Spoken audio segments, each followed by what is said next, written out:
Let's get this sports podcast party started, all right?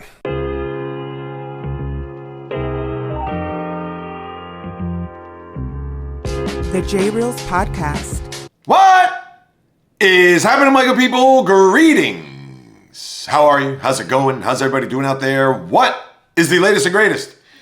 Hope everybody's doing well, feeling fantastic, in excellent spirits.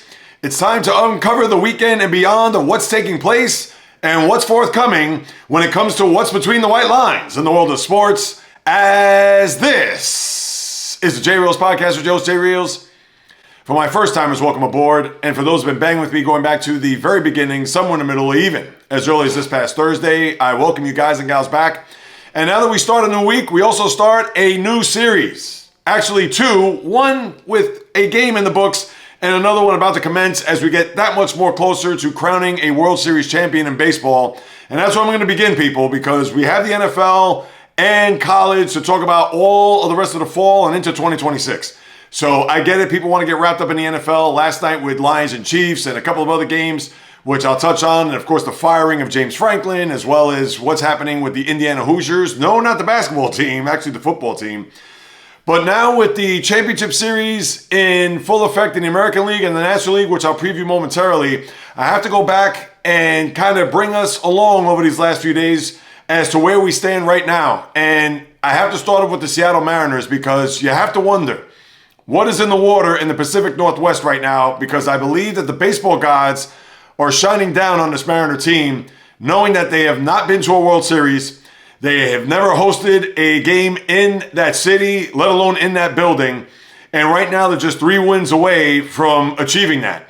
And with what took place there on Friday, which was an absolute classic, an all-timer, and I actually doubted it just for a smidge there, but considering it was one of the longest LCS games in the history of the sport. Now, it didn't top the 16-inning game of the Mets and Astros back in 1986. But at the same time, as far as its length, 4 hours, 58 minutes, just shy of 5 hours. In fact, I didn't go to bed till, 10 after 1 there on Friday night. But when we take a look at that game and how it all unfolded, and there's a lot of different moving parts, not only just from the Mariners side, but also from the Detroit Tigers, which I have to spend a minute or two on. But when we look at that game, and when the Mariners were able to get the early lead off of Tarek Skubal, and then Skubal was just dialing. And I'm going to get to the Tigers in a second. I want to talk about Mariners now, and then I'll get to just the strategy and everything that was involved revolving that game, and especially the Tiger team. But for the Mariners to get that 1-0 lead early, the Josh Naylor double, stole third, and was able to come home on a sacrifice fly. Then you had the situation where in the top of the 6th, where George Kirby was dealing, and he did not, Dan Wilson, the manager that is, did not want Kirby to face Kerry Carpenter because he has owned him throughout the course of his career.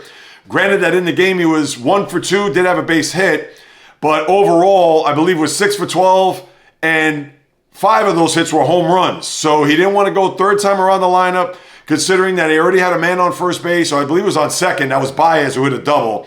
And then with Carpenter, the leadoff man, took out Kirby to bring in the lefty Gabe Spire, and then what happened? Carpenter took him over the wall. That was a lefty-lefty matchup, and listen, I understand that's an ultimate and easy second guess, but considering the numbers that he had, and he did have a hit earlier in the game, and he didn't want to risk having Kirby face Carpenter there again, so therefore you bring in left on left, and you got to tip your cap to Carpenter. You cannot kill the manager for pulling the starter out to bring in the reliever in a 1 Spire, and it's easy to say that, oh, well, they should have just left Kirby in. Well, if he would have hit a home run over Kirby, the first thing that people would have said was, oh, well, he should have been out of the game considering the amount of success that Carpenter had against Kirby lifetime. So you can't look at it that way. You just have to give it up for Carpenter, what he did.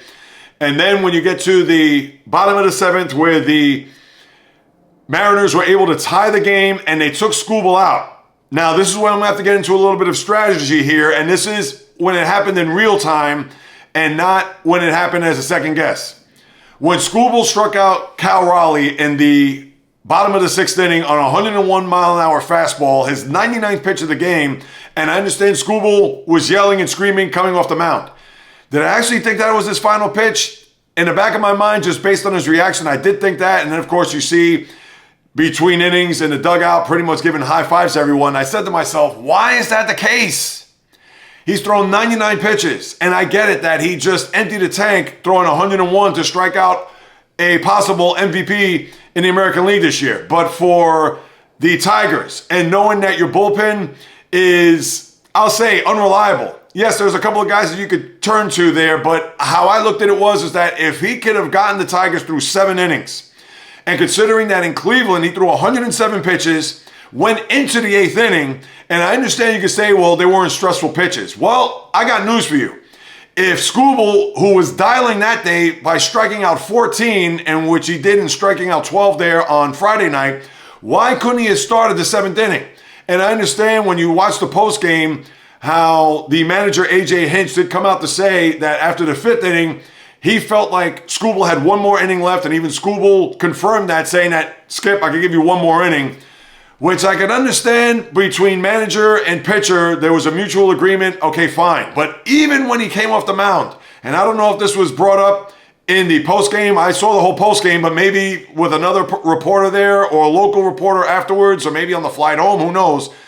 But I would have loved to have found out, did Hinch in his gut, knowing that on that 99th pitch, did he say to himself, ooh, can we just get through the 7th inning? Because what happened? They were unable to get through the 7th inning without Kyle Finnegan coming in to start the rally there by the Mariners, where they gave up a run to tie the game. And if Scooble was out there where, let's say, he walked a batter and maybe gave up a base hit, then you pull him. And I understand the mutual agreement, pretty much after the 5th inning, Hinch knew that he was just going to get one more inning, and that was it. But this is how I look at it as a baseball fan, and even bigger than that, when you look at the future of Scooble.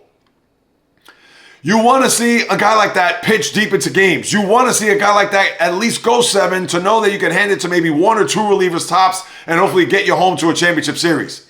And then the second thing is that if you're a GM or a team front office personnel and you're watching this, you think to yourself, I want this guy to go until his arm falls off.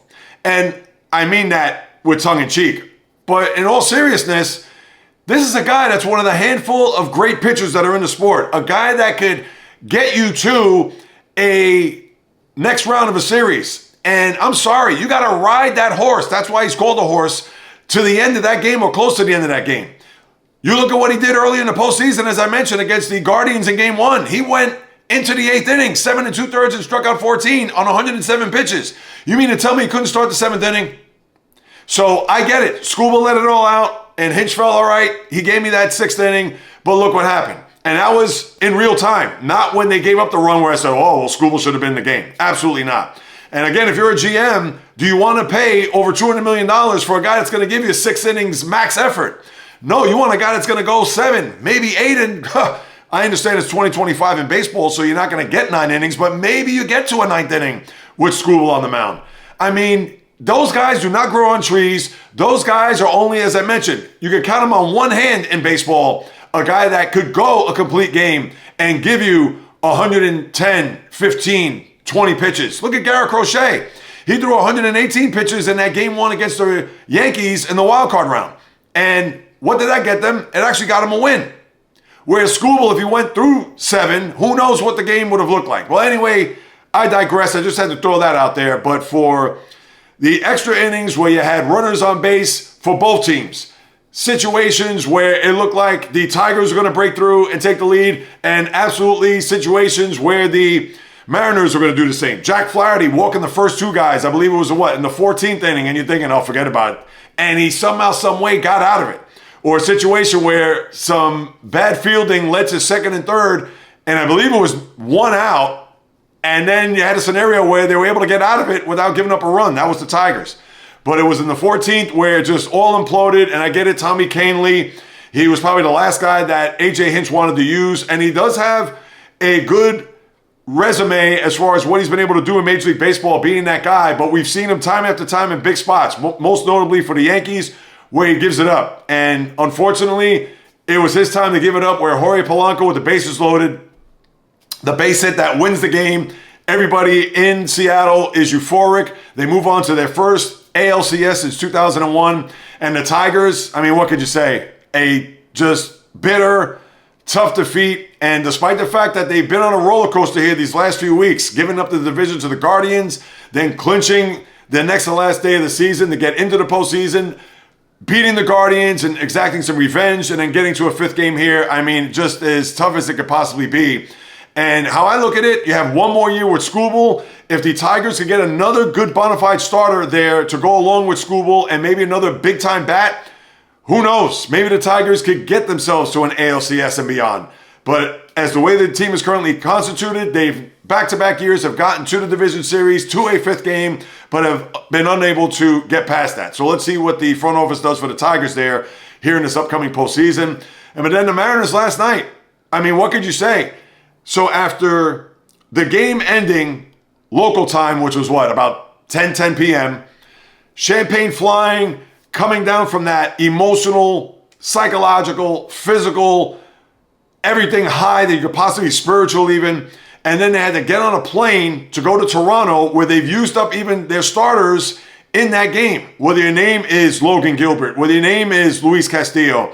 So you talk about literally leaving everything out on that field to now fly to Toronto where you had a Blue Jay team that was well rested and you had a game one there last night, pretty much 48 hours after the just unbelievable win that the Mariners had in their franchise's history. Let's face it, because that was an enormous game for them to win. They had to win that game in their building.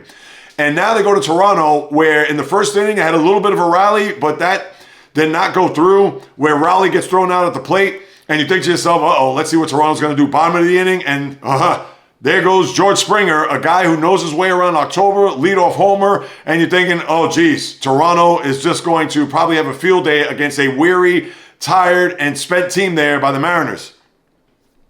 But as it was, and I picked, if you watched the YouTube channel yesterday, my short, I picked Toronto to win in 6, and a lot of it had to do with not only just the weariness of the Mariner team and having to play with the quick turnaround and a well-rested Blue Jay team that I thought they were going to be a little sluggish. Well, that wasn't the case, because for Bryce Miller, who pitched 6 innings, and after giving up the home run to Springer and a single to Anthony Santander, not only did Bryce Miller, but a couple of relievers come in and literally shut down that Blue Jay offense. They were unable to muster up any type of rally. They didn't do a peep. It was unbelievable how they just literally went to sleep.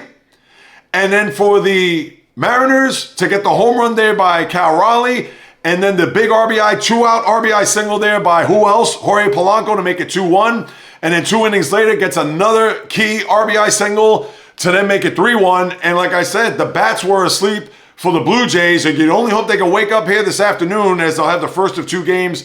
5:08, I believe, is the first game, and then the Dodgers will play the Brewers at 8:08. But that was just a remarkable win to be able to get that game under their belt, to with all that had transpired there on Friday night, and now that the Mariners could actually have a 2-0 series lead going back to Seattle. And let me tell you something, if that's the case, I don't know if Toronto's going to survive that, because this Mariner team, as I mentioned a few minutes ago, you have to wonder whether or not the baseball gods are shining on them. They are now playing with so much gas in their tank that even if they come out with a split, they still have the home field advantage. And even if they leave Seattle up 3-2, all they need to do is win one of the next 2 in order to get to their first ever World Series. Now, Toronto, we understand. They could certainly light up the Rogers Center, and I don't know if they're going to have the roof open, but they could certainly turn it around, and let's see if they can unload on that pitching staff and their bullpen, etc. But I think this is going to be a competitive series. I'm still going to pick the Blue Jays to win in 6. And the Mariners right now, you know they're going to be game to upend that and see if maybe they can win it in 6 games. So I think it's going to be a fascinating rest of this LCS. Let's see if Toronto can even the series. So at least going back to Seattle, a lot of people are going to think that this is a formality, that the Mariners are just going to win 2 of the next 3 and have the AL pennant in their building, which I'm sure the fan base would certainly love to have. Last thing they want to do is get on a plane and go back to Toronto, especially if they're up 3-1. But we shall see, and we'll look forward to what's going to happen tonight as well as Wednesday before we meet again on Thursday to recap it all. Now, as far as the National League goes, I'll quickly recap the NLDSs to let you know how the Brewers and Dodgers got here. As far as the Dodgers, that game number 4 in LA was a barn burner. It was a thriller. It was a classic, but unfortunately it ended on a throwing error. And unfortunately, it does put a little bit of a stain on that game, because when the Phillies broke through in the 7th, where Castellanos got the double to score the first run of the game and then was unable to come home because that would have been a huge run if the Phillies were able to capitalize at that point, but they were unable to do so. And then the Dodgers were able to tie the game there on a bases-loaded walk there by Mookie Betts. And then you had all of the opportunities from those final 4 innings heading into the extra innings. And then, of course, it was capitalized by the throwing error where, let's face it, Orion Kerkering, the reliever, all he had to do was go to first base. But I get it. It was a slow roller right back to him. His first intention is to look to home plate because the runner that's going to come home, obviously, is the winning run in the series, winning run for the Dodgers. And then when you had a situation where he was able to get to first base or had an opportunity to throw at the first base, which would have gotten the out and extended the game, but was unable to do so, he rushed his throw to home plate. It sailed over JT Realmuto, and the Dodgers go on to another NLCS. And if you're a Philly fan, you got to be sick to your stomach. 4th year in a row from the World Series back in 2022 to the LCS 2 years ago against Arizona, and in the last 2 years between the Mets and then the Dodgers to just all of a sudden flame out the way they have.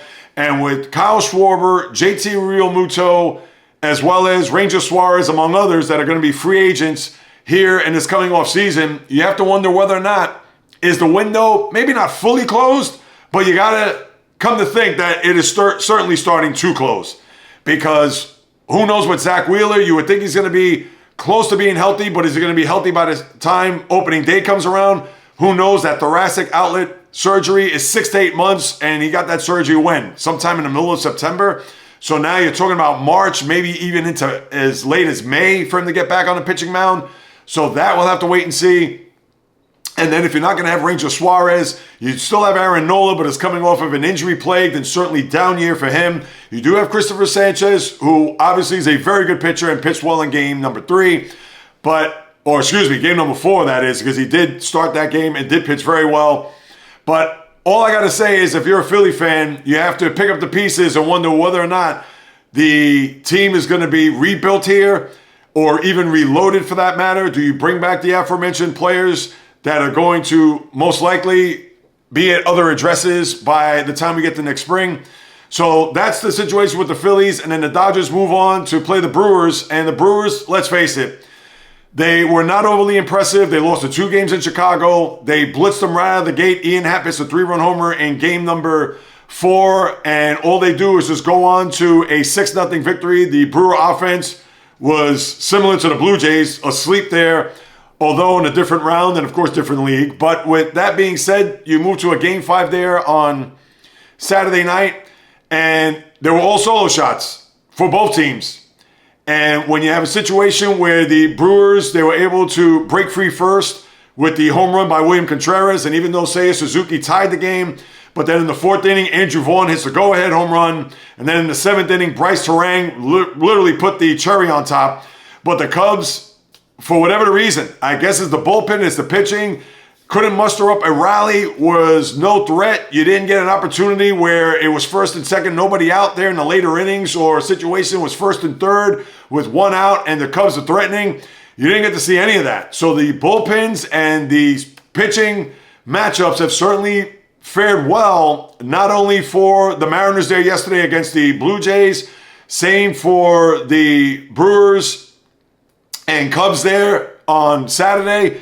And when you're unable to get anything going to try to get yourself in, again, it was just a 1-run deficit and a 2-run deficit late. So it's not as if it was a situation where they had to muster up a rally that was going to take a big-time crooked number. They couldn't even tack on a home run or manufacture a run in any way, shape, or form. So the Cubs are out. And now the Cubs, you got to wonder with Kyle Tucker and his free agency, he said, we'll see.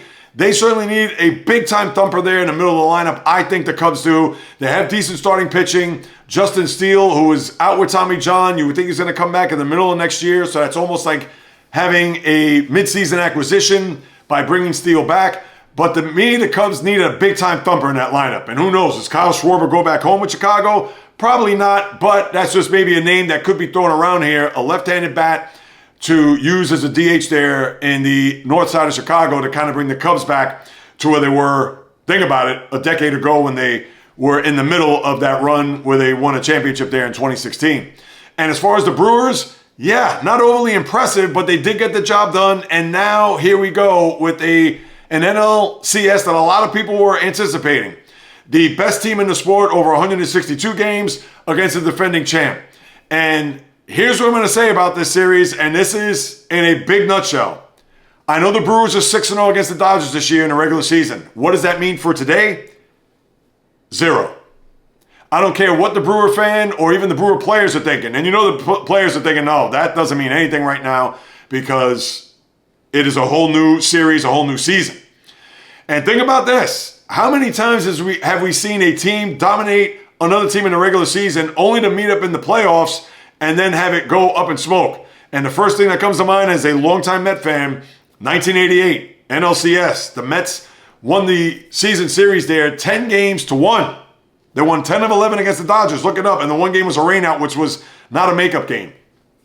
And as we saw in the championship series, they won 4-3, where Orr Hershiser punctuated it with that Game 7 out of Chavez Ravine. So I'm not going to give any advantage to the Brewers here, knowing that they did dominate in the regular season, 6-0. Who would have thought? But now you have a situation where, to me, the Brewers, even if it goes to a Game 7 and it gets to a point where they play 20 innings, and if they lose, all right, you got to give it up. And in the past, I've said, no, even if it goes to 20 innings and they lose, that's a bad job. But how I look at it, and I'll give the Brewers a little bit more credit than that, anything less than losing in 6 games, to me, they have to get to a 7th game. If they are down 3-2 and they lose a Game 6 in their building to the Dodgers, bad job. And I don't care if they lose that game in 20 innings. If they get to a 7th inning, we understand anything can happen. So that I'll give them if they lose in a Game 7. But to me, you can't even... The lineups is a positive for the Dodgers over the Brewers. And I understand the Brewers are a very steady team, but they're not spectacular. They may have the output that you saw there in Game 7 with the Willie Contreras and the Bryce Terangs and the Andrew Vaughns. And they do have some pop in the lineup. You can't forget Christian Yelich and Jackson Chourio. Understood. But now you're going up against Ohtani, Betts, Freeman, Teoscar Hernandez, Tommy Edmonds, who's a pain in the neck. You know about Kike Hernandez. That guy's a gamer. I mean, Will Smith. I mean, that team is loaded. And forget about the pitching. Blake Snell's going to pitch tonight. You're probably not going to see Shohei Ohtani. Maybe Game 2. I don't think it's even been announced this yet. Let me pull that up and see real quick. No, you're going to have Yamamoto pitch against Freddie Peralta tomorrow.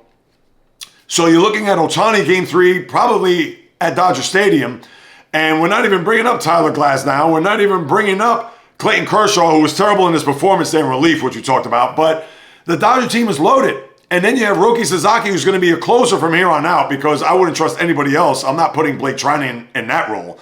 So for the Dodgers, they have the significant advantage in pretty much every facet. Now, I understand the Brewers have the bullpen and a very good pitching staff, and their defense is stellar. But I see the Dodgers winning this series in 6 games. The Brewers, they need to show and prove to me whether or not they can beat this Dodger team when the money is on the line. Not in June or July when they beat them in the regular season. And I understand. I can't go back on the 2018 LCS when the Dodgers did win in 7 or any of their missteps along the way to get to this point. And yes, they beat the Cubs. That was a big series win. They had to win that series, no doubt. But now they get to the deep end of the pool. And I want to see where they stack up. And that's where it's going to be interesting, because you have the Brewers, who are, let's face it, they're a mid-market team, and the Dodgers are the superpower of Major League Baseball. And let's see. I think the Dodgers in 6. I'll give the Brewers 2 games, without question. But let them show and prove to me whether or not that they truly belong in that class against the Dodgers, where they could overtake them, beat them, and get to a World Series. And I will say this. If you're Rob Manfred and the powers that be in Major League Baseball, I'm sorry. They could put the littlest, just the slightest bit of truth serum in them. You know they are hoping and praying for the Dodgers to get to a World Series. Because Seattle, Milwaukee, yeah, it'd be charming. Yeah, it'd be different. Yeah, it'd be nice. But we saw what happened 2 years ago at Arizona and Texas. And even Toronto, Milwaukee. That's not going to light up the ratings tank, or that's not going to light up the average sports fan. And I get it. People are sick of LA. They're the evil empire. They got all the best players. They won the World Series last year. understood. But me, even as a baseball fan, if it's Blue Jays, Brewers, or Mariners, Brewers, I'm going to watch. But if it's going to really attract people to watch, they want to see Ohtani. They want to see Yamamoto. They want to see Freddie Freeman, Mookie Betts, etc. I bet you half of the good sports fans in the country, they couldn't tell you who Kevin Gausman is. I understand he's not a household name in a standpoint of him being a top flight pitcher or Cy Young Award winner or anything like that. But again, and that's no knock on Kevin Gausman.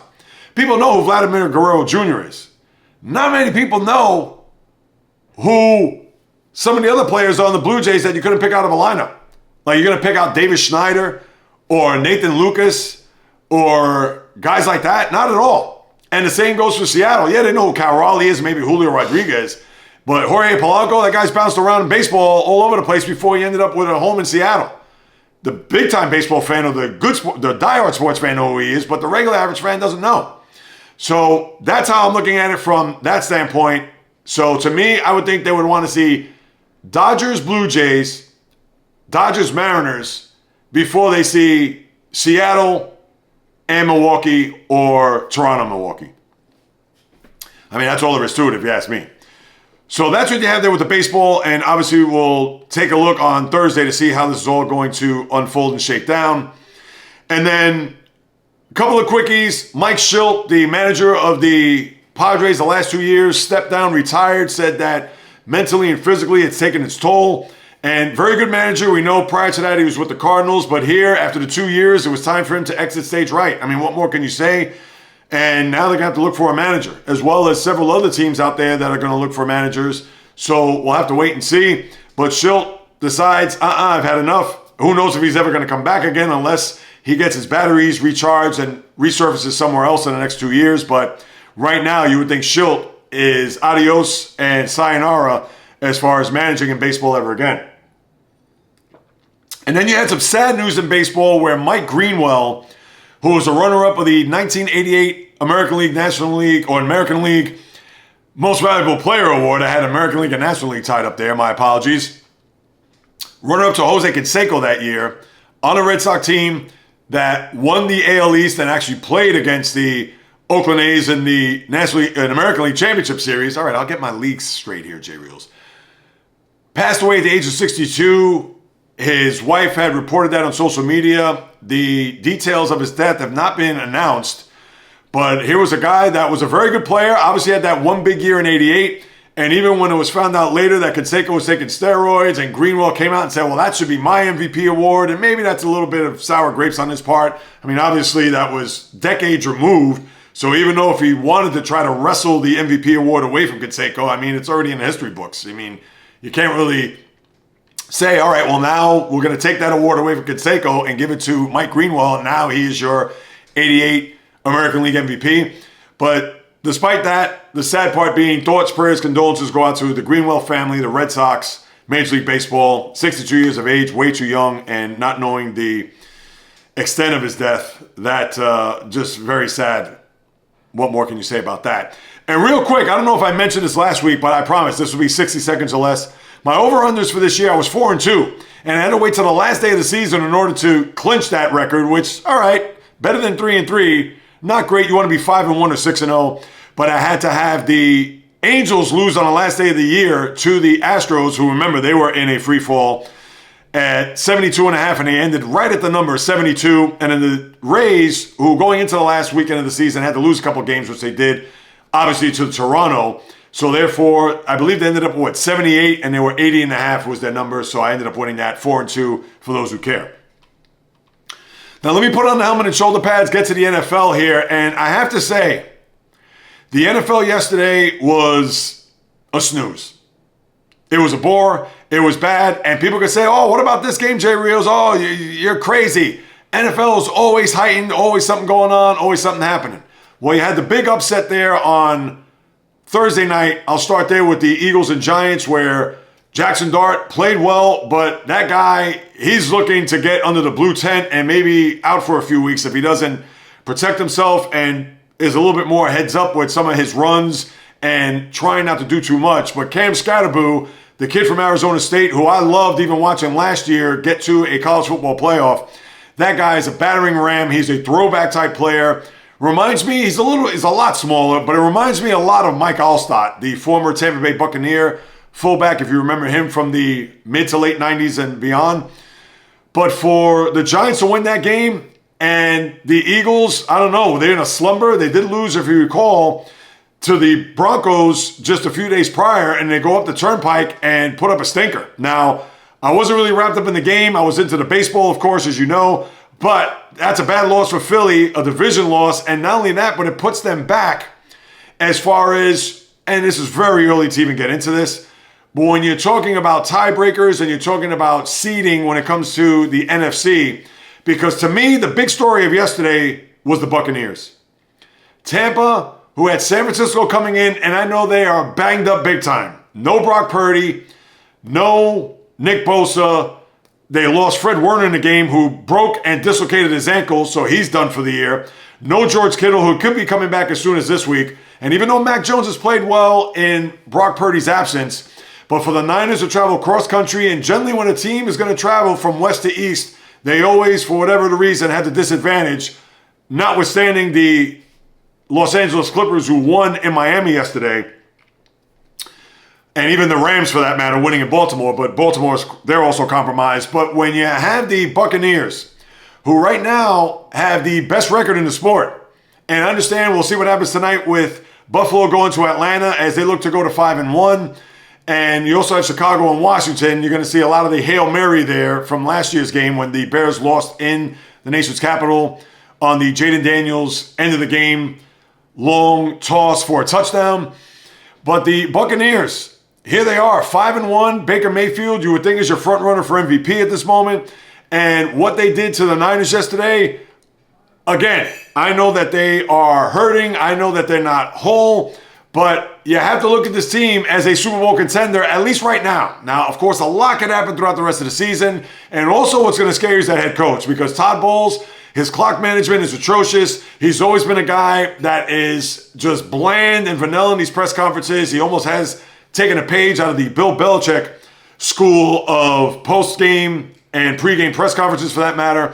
And Bowles does scare you in a big spot. You can't trust him. We know he's a very good, if not excellent, defensive coordinator, but as a head coach, he certainly could leave your head scratching, and in big spots, he would worry me. But right now, you got to give it up for what they've done here to this point, because they are 5-1, and with the tiebreakers that they have, now they did lose to the Eagles, but now the Eagles are 4-2, and Tampa's 5-1, and they play the Lions forthcoming in Detroit, which is going to be a monster game, and that could really be a situation where you're looking at some playoff implications, because if they beat the Lions, they've already beaten the Niners, they've already beaten Seattle, who won yesterday in Jacksonville, so that also upends the whole east to west or west to east time zone difference when it comes to teams having to adjust their clocks on the Eastern time frame. But Tampa right now, they're putting themselves in very good position. So they already have a game lead on the Eagles, so you don't have to worry about tiebreaker there unless they do end up tied at the end of the year. They have a leg up on San Francisco, a leg up on Seattle. They could get a leg up on Detroit this coming Monday night, or next Monday night, I should say. So when you look at the Bucs, and they got it all going, I know Bucky Irving's been hurt. He's a guy that could certainly propel and move the chains there when it comes to a ground game. And when you look at Baker Mayfield, he has been nothing short of spectacular. Another big game yesterday, compact with his efficiency, 17 for 23, 2 touchdowns. That defense has risen to the occasion and has played very well.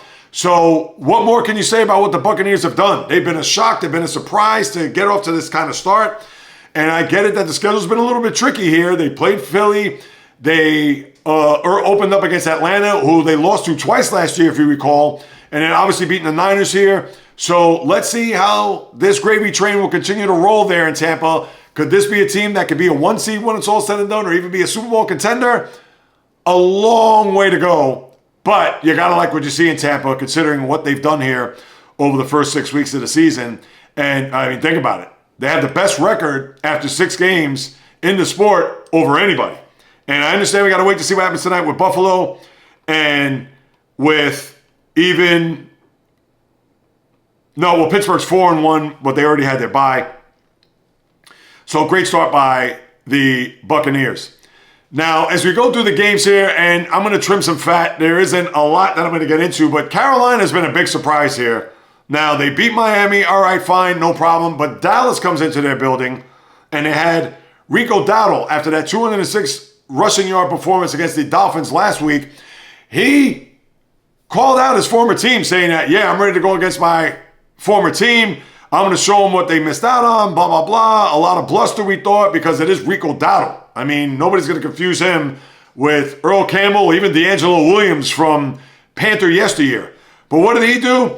All he did was put up 239 offensive all-purpose yards, 183 on the ground on 30 carries, and then he had 56 in the air, including a touchdown, as they ran roughshod over the Cowboys. And even though it was a close game there, and the Panthers had to, in the final second, get the game-winning field goal, but still, for a Carolina Panther team that is, I don't want to say growing in front of our eyes, but listen, they got off to an atrocious start, and now they've won 3 or 4 to where they're now 3-2. So Carolina, let's face it, for them to have that record where they're at this very moment is certainly, I say 3-3. I said 3-2 because they didn't have their bye yet, so my apologies there. But they have played fairly well, and maybe Dave Canales has something going on there. Remember the second half of the year where Bryce Young played, they actually had some momentum and closed out the season nicely, but they started off slow here this year, and now they starting to get a little bit of a groove. Now, let's see them win on the road, which that's going to be the bigger task for a young team trying to find their way throughout the NFL landscape. So for Carolina, give it up. That was a big win for them. Beating Dallas, and Rico Dowdle showed his former team a thing or two about leaving him off on a scrap heap and going elsewhere.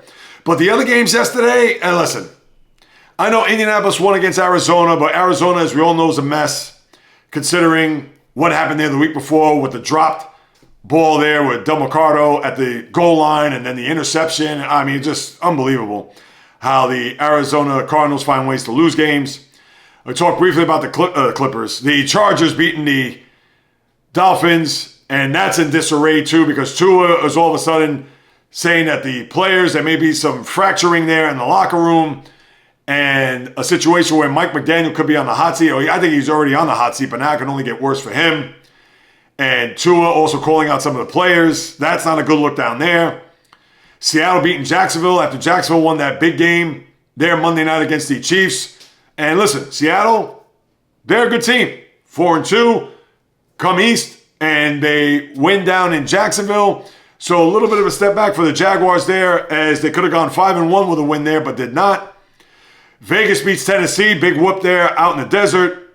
The Steelers, 23-9. I usually save the Steelers for last, but what is there to discuss? Dylan Gabriel in the second game, not too bad, but they did put pressure on him. You had Jalen Ramsey with a couple of sacks, and their offense certainly going to be hurting. Don't have much of a ground game. It's just Jerry Jeudy and David Njoku, the tight end. And although the defense is good, but they gave up 2 second-half touchdowns to Aaron Rodgers, and the Steelers are now 4-1.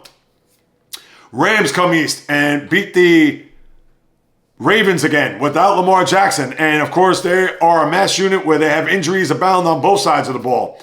And for the Ravens, it looks like a lost season. And I got news for you. I picked the Ravens 11.5 as an over. And think about this. In order for them to get for me to win that, they have to run the table, win 11 straight. That is not going to happen. And I didn't pick that as a reverse jinx to see if I thought the Ravens would have a big-time season.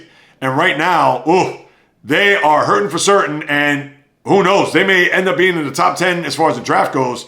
So a lot of football to be played, and who knows if Lamar's going to come back this week. They said he would be out for at least 3 games. He's already missed 2, so the third one forthcoming. So that we'll have to wait and see.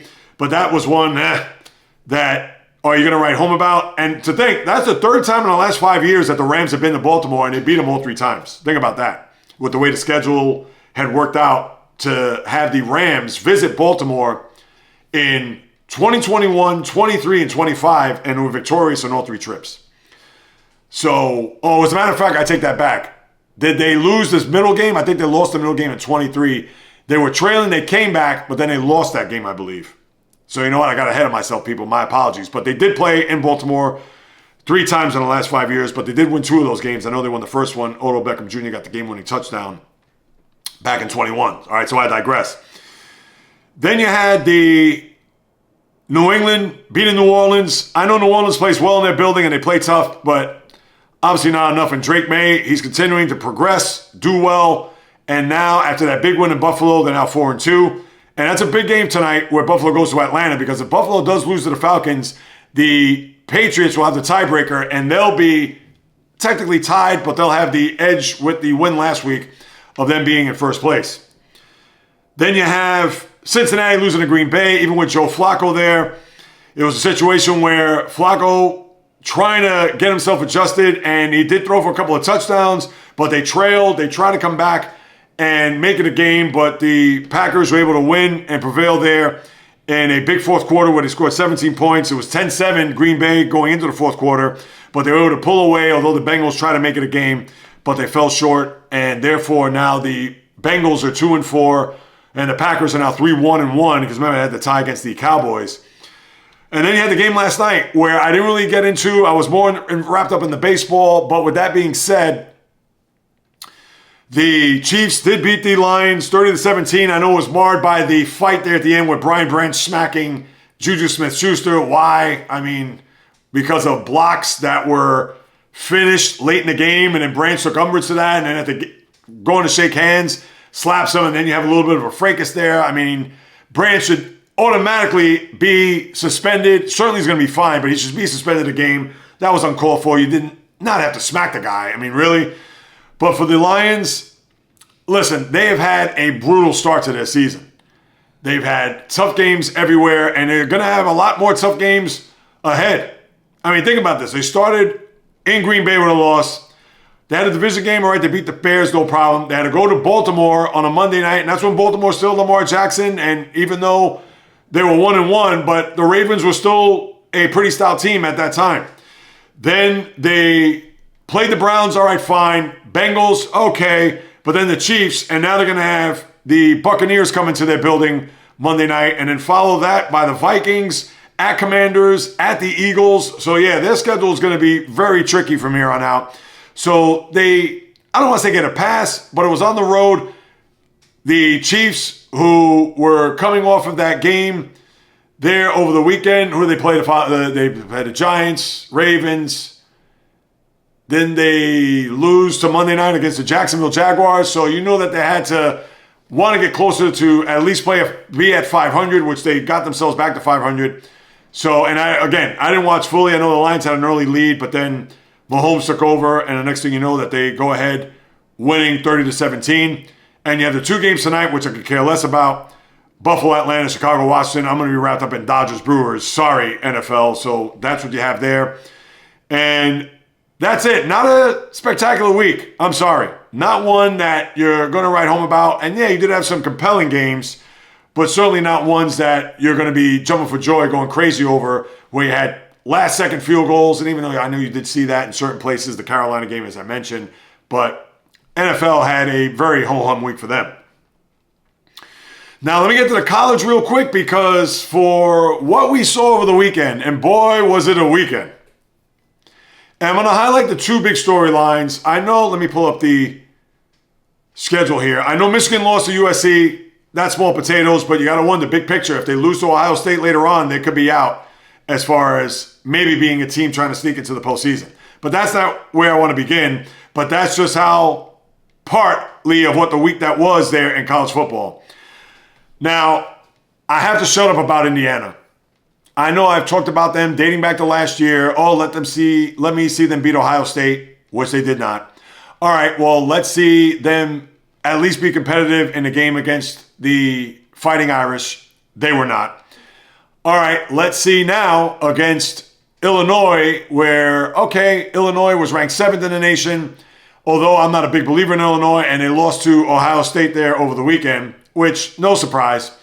But for those who are doubting whether or not Indiana belonged in the top 10 and certainly in the discussion of being a team to be reckoned with in college football this year, I thought, let's see how they do against Oregon. And how I looked at it was they have to be competitive.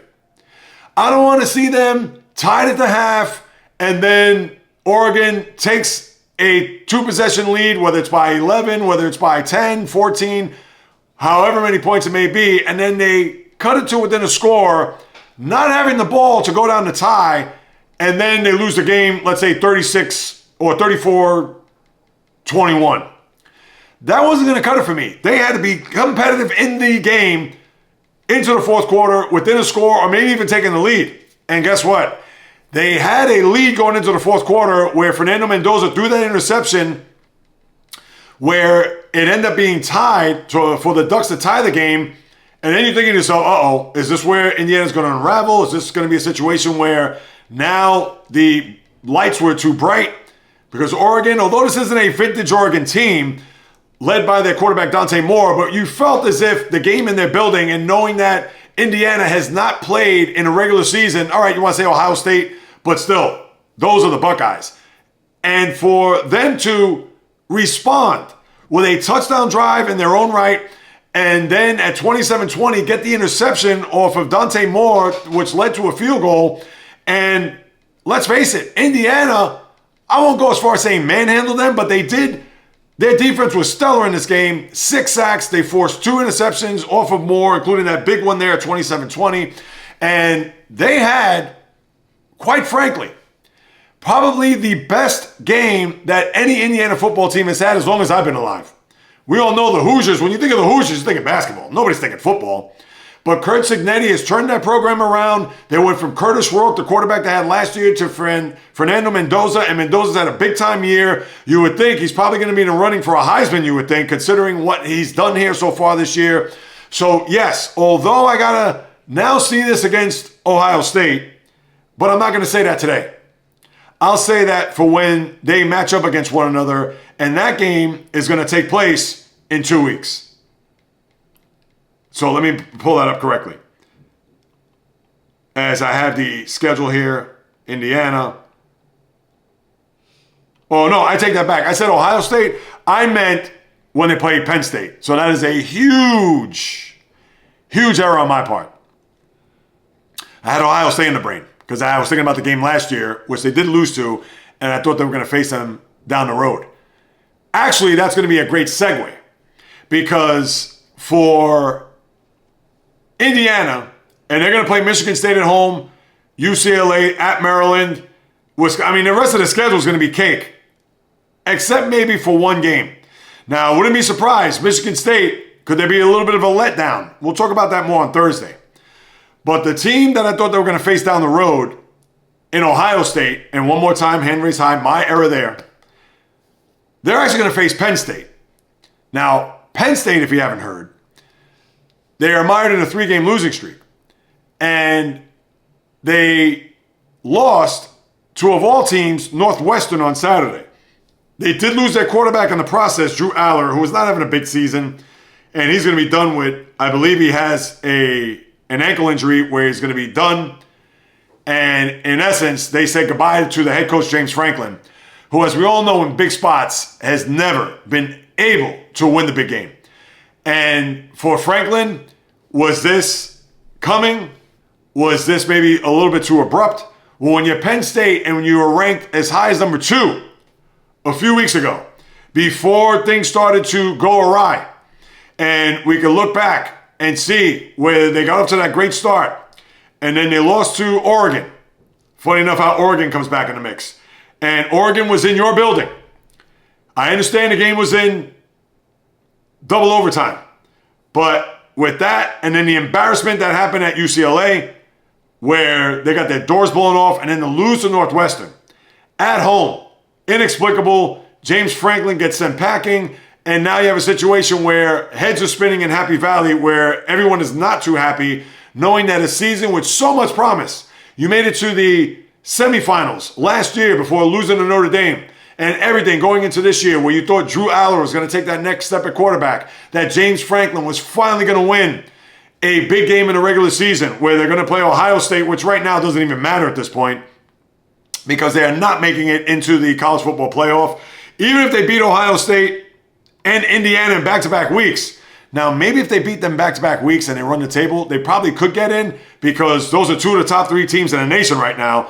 But with that being said, it is highly unlikely, knowing that the quarterback is gone. They've promoted the in-house, I believe there was, I don't even know who it was. I got to go back and check, but they went in-house for an interim head coach at the moment. And now you have a scenario where Penn State, the wheels have fallen off. And Penn State now is a non-factor here in this race to make it to the college football playoff. And it's a shame. And Franklin, I think they did the right thing. Now, who knows where they're going to go for a coach from here on out. I don't know if they're going to go to a former alum to bring them up, or maybe let me look up who the guy is taking place here, and I should know this. Bad job on my part. But with Franklin gone, the staff change is expected. Yeah, I know that, but I need to know who their current head coach is. But Penn State, a season that has gone off the rails, and unfortunately for them, I mean, you cannot make up what is transpired there in central Pennsylvania to have that team just go belly up. And then he's getting a $49 million buyout, Franklin. Oh, geez. I mean, that is a hefty sum for them to pay, and to know the head coaches now, let's see, as I pull this up, I know, for some reason I'm thinking his name is Terry Smith. I was going to say Terry Allen, which would have been the former running back of the Vikings back in the day, if you recall. So Terry Smith is the guy that's going to be the head coach of the team. So that's what you have there with what's happened at Penn State. But Indiana, very intriguing to see how they play here in the weeks to come. And they're going to play Penn State down the road, which, who knows, maybe Penn State, that will be their bowl game or their college playoff game to see if they could beat them. But that we'll have to wait and see as we move it along. But other than that, on the college football schedule, I know I talked about Michigan, USC. That was a bad loss there by Michigan. And we'll go through the Week 8 schedule, of course, when we get to Thursday's pod. But right now, Ole Miss was in a barn burner, as you saw. Texas A&M beat Florida. Texas did beat Oklahoma, so Oklahoma's going to go down a few spots as the Red River Shootout. And Arch Manning was okay in the game. What was he, 21-27, only 166 yards, but they got the punt return, which was huge, which pretty much capped off the game for the Longhorns, so that was a big win for them.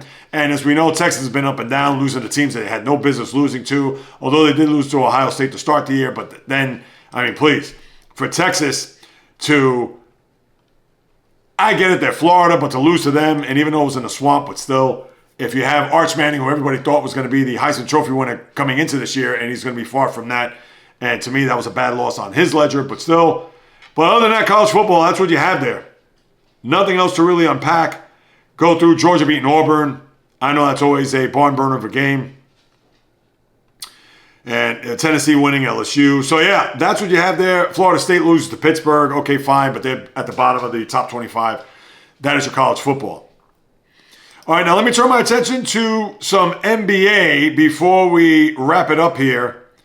And a little bit of NHL, not much to get into there, but the NBA will start a week from tomorrow as I lace up my high tops and get on the hardwood. The big story of the last week is LeBron James and the sciatica issue, where you have to think 40 years of age, and no matter how he takes well and good care of his body, is that something that's going to crop up throughout the course of the year? Sciatica is a situation where you have that nerve that shoots right through your glute to your back, or from your leg to the glute and to your back. 3 to 4 weeks. Now Luka, he's going to man the ship for these next few weeks. The Lakers are going to be fine as long as they make the postseason, which they will. So having LeBron out is not going to be anything where the sky is falling in LA, if you ask me. Again, he is 40 years of age, which also begs the question, is this going to be his final year in the NBA, or at least in a Laker uniform? I'm going to go out on a limb by saying, if not this year, next year has to be it for him. I mean, don't you think? He's going to be 41 at the end of December, and if he's going to play next year, he's going to be 42 years of age. He's going into his 23rd year in the league. I mean, the guy's done anything he could possibly do. Now, I'm sure he wants to chase that one last ring to get to 5, which would be what Kobe has, which would be what Tim Duncan has, and he's not going to catch Jordan. He's not going to get to 6 or even beyond that. You want to say Robert Horry? I mean, he had 7, of course, but still, Horry's not in the ilk of those guys. But for LeBron being out, I don't think that's going to be anything of a detriment. Now you're going to see Luka pretty much be the fabric and the face and the future of this organization, as he's going to be the guy that's going to do it all. We know the new Luka, slim and trim, with everything he's done in the offseason. So for LeBron, yeah, that's going to be a bit of a hit because where else are you going to go for scoring? Is it going to be DeAndre Ayton? Is it going to be anybody else? Austin Reeves? I guess it's going to be a two-man tag team between Reeves and Luka to try to make up some of the offense that LeBron is not going to put forth here over the first few weeks of the season. But I think LeBron, that's just an issue that you're going to have to see if it's going to crop up throughout the year because sciatica, that's like it could rear its ugly head at any point. So that's what you had there with the NBA. To me, Keegan Murray, I know he's out a couple of months with that UCL tear in his thumb. So, and he's one of the remaining players there in Sacramento. Remember, De'Aaron Fox traded to San Antonio, and with Mike Brown gone and trying to reevaluate what's happening there in the state capital with the light and the beam and Sacramento. So him being out, that's going to be a major loss there to go along with Domantas Sabonis, who obviously he's around, but that's going to be a big hit for the Kings, especially here at the start of the year. Out for at least 2 months. They're going to reevaluate after 6 weeks, so we'll wait and see on that. Just had to throw that in there. But other than the NBA, that's it. This is going to be the final week of preseason games before the season begins next week. And I'll have an NBA preview for you next Tuesday. And then as far as the WNBA, the Aces won the NBA or WNBA Finals, sweeping the Mercury. And I believe the Mercury coach, did he not make a fool of himself where he got ejected? Yeah, and he even said it was unmerited, but it was weak. He got a late ejection there in Game 4, and I didn't watch, so I don't know. But Nate Tibbetts, the coach, he had a mea culpa saying that he was sorry. And yeah, certainly bad job on his part. I mean, I don't know what the hell was wrong with him to kind of get himself tossed and just act a fool there in the closing game. And the Mercury had a great run. As I talked about before, they were down 0-1 to the Liberty coming back to New York, and they absolutely had to win that game, best of 3 in Brooklyn, which they did do so and win the series. And then they beat the Lynx. I understand some controversy with the whole Nafisa Collier, Alyssa Thomas running into her. That was a clean steal. And then the head coach there, Cheryl Reeve, goes nuts on the officiating in the league, etc., which then led Collier to blast the commissioner, and all that had transpired there with the Lynx. But for the Mercury to beat them, and then also to get this far, but to get swept by the Aces, their 3rd title in 4 years, congratulations to them, as they're building a dynasty there in the desert.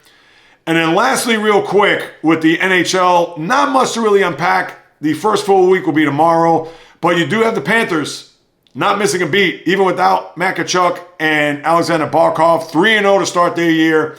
Is that a surprise? Maybe a little bit, but I'm sure they're trying to answer the naysayers like yours truly who think they're going to be under 105.5 as far as their over-under point totals are for the year.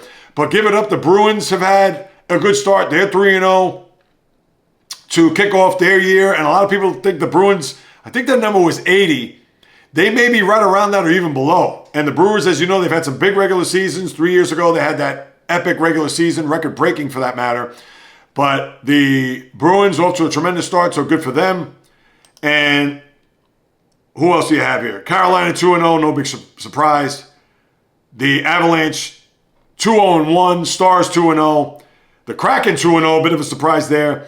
And teams that have not gone off to a good start. I know the Islanders are 0-2, although Matthew Schaefer did score his first goal against the Capitals there in their home opener on Saturday night. And Schaefer also got an assist in the game against Pittsburgh on Thursday. And to early returns, glowing reviews by the head coach, by even some of the players, about how Schaefer has really come out of the gate. And he had, on the goal that he scored, he had that great pass in the crease. And then he came up to clean it up, to put the puck in the back of the net. So the promising 18-year-old defenseman there, number 1 pick overall, certainly showing some great signs. But that's what you have there with the NHL. And as far as your schedule goes, because it is a holiday, Indigenous Peoples Day or Columbus Day, depending on how you're going to look at it, of course. But the Islanders right now trailing in the first period to the Winnipeg Jets. And by the time you listen to this, if you listen to this on Thursday or later on tomorrow afternoon, or if it's later today, that's fine. But this is live right now as I'm recording this in the afternoon. Colorado up on Buffalo. Tampa Bay up on Boston 2-0. And then you have Winnipeg and the Islanders as the Islanders trying to look for their first win. But your schedule for the week, before we get to Thursday, I know Edmonton's in town. The Oilers, if you want to see Connor McDavid here in the tri-state area, they play the Rangers tomorrow night at the Garden, Thursday night at the UBS Arena against the Islanders, and then Saturday afternoon in New Jersey against the Devils. So this is your only time here in the New York, New Jersey, Connecticut tri-state area that you're going to get to see the invisible superstars, I like to call them, Connor McDavid and the Edmonton Oilers. So just thought to throw that out there. But the rest of your schedule, Florida at Philadelphia, Detroit at Toronto. This is today, I might add. Jersey, Columbus. The games of note, Utah, Chicago, Kings and Minnesota. Tomorrow, Seattle at Montreal. Tampa at Washington. Good game there. Vegas at Calgary. Minnesota, Dallas. Pittsburgh already on the West Coast at Anaheim. Wednesday, Ottawa, Buffalo, Florida, Detroit. Chicago, St. Louis, Calgary, Utah. And then Thursday, we'll be back on the air to discuss the weekend schedule as the NHL already underway, on and popping, as the next season of the fall and winter sports will be this coming Tuesday, as you know, with the NBA, and as I'm anticipating, as I'm sure you are as well, another season to raise the curtain on so we can discuss more about it in the weeks, or I should say days, weeks, and months to come here on the podcast and beyond. That'll do it, my good people. Another episode just about the books. As always, thank you so much for stopping by, carving out precious time out of your day to listen to what it is I have to say about what's happening in the toy department of life called sports. If you haven't done so, please subscribe, rate, review on Apple, Spotify, the YouTube channel at JAYREELZ. Slowly but surely, I'm at 720 people. I have my live stream, my podcast pregame Monday and Thursday at 9:30. Got a few subscribers there today. The little engine that could, trying to get to 1,000 people. So whatever it is, if you love sports, like sports, you know people who are casual sports fans, die-hard kooks like yours truly, take a screenshot on social media, pass it along to them, or word of mouth, whatever it may be, because I'm trying to get to 1,000, trying to generate some revenue here. This is my full-time job, people. So please spread the word, share with those who like sports content or even lifestyle content, as I have that on my YouTube channel at JAYREELZ. And again, take a screenshot, send it to any of my socials on Instagram, TikTok, Facebook, the JAYREELZ Podcast, or JAYREELZ on Instagram. JAYREELZ1, just the number on Twitter. And if you want to send a question, comment, or suggestion, you could do so at the JAYREELZ Podcast at gmail.com or the aforementioned social media accounts. I'll be more than happy to follow up with you guys and gals, because whether you do or do not know, this is what I love to do, people. I've been doing it for 7+ years, now 20 months and counting, independently, on my own, full-time, in the blood, in the DNA, talking sports since birth. And if you couldn't tell by the last hour plus, then you're going to have to come back on Thursday. Or come check out the live stream, 12 p.m. Eastern Time, where I have all of my fan favorites and all of my, I was going to say locals, but my usual suspects that hop on board. I'll get your comments posted on the chat and in the room. It's going to be a good time, I promise you, as well as the podcast pregame on Thursday, 9:30, and another podcast coming your way Thursday as well. So all that, people, I got it, you covered when it comes to the world of sports, because as long as I'm sitting in front of this microphone and camera, I will continue to deliver nothing but passion, fire, energy, fury, with my thoughts, opinions, critiques, praise, analysis, feelings on anything and everything that happens on the world of the diamond, ice, gridiron, hardwood, golf course, racetrack, tennis court, boxing ring, octagon, you name it. From my lips to your ears, from my heart to your soul, from where I am to wherever you are, the JAYREELZ Podcast always comes correct, direct, and in full effect. From the South Bronx to South Beach to South Central to South Pacific and all points beyond, peace, love, and God bless everybody. And until next time on the JAYREELZ Podcast, on the flip, baby.